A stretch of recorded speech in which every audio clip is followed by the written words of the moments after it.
En fait, les êtres humains, nous les êtres vivants, on a un système de refroidissement interne qui permet au corps de maintenir une température aux alentours des 37 degrés. C'est-à-dire si jamais il fait un petit peu plus chaud que 37, comme en été, s'il fait 38, 39, il fait très chaud, ben on va avoir le système de refroidissement qui va maintenir la température corporelle à 37 degrés. Si on fait du sport aussi, pareil, on aura de la vasodilatation, ou le corps qui va envoyer via la circulation sanguine toute la chaleur vers l'extérieur du corps. C'est pour ça qu'on devient tout rouge, etc.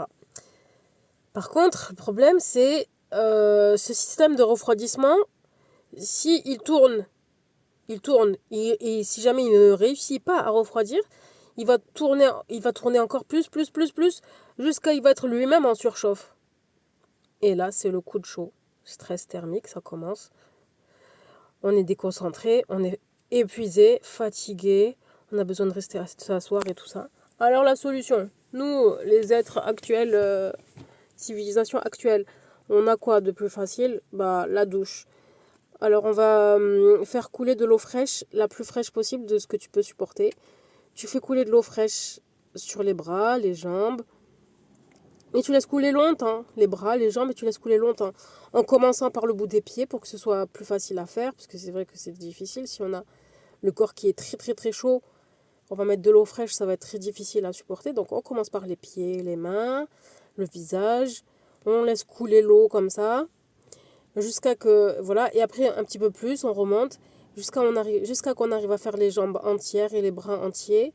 Et ensuite, on laisse couler longtemps. Jusqu'à que les membres ils soient vraiment refroidis. Et ensuite, on peut prendre un petit peu d'eau comme ça avec les mains. On met de l'eau comme ça sur la nuque.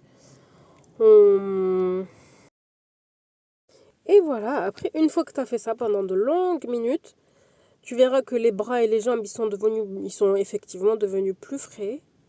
Et ensuite, tu peux prendre un petit peu d'eau comme ça avec les mains. Tu mets sur la nuque. Tu passes un gant d'eau fraîche sur le dos, sur le thorax et tout ça.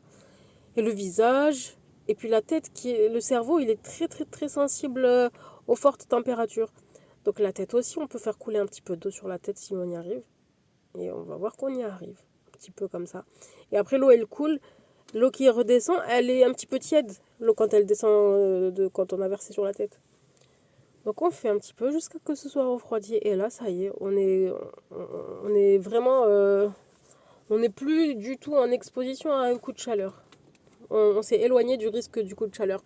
Parce que le risque du coup de chaleur, c'est que quand le système il est en surchauffe et qu'il n'arrive plus à refroidir, qu'il est en difficulté de refroidissement, il se met lui-même à surchauffer.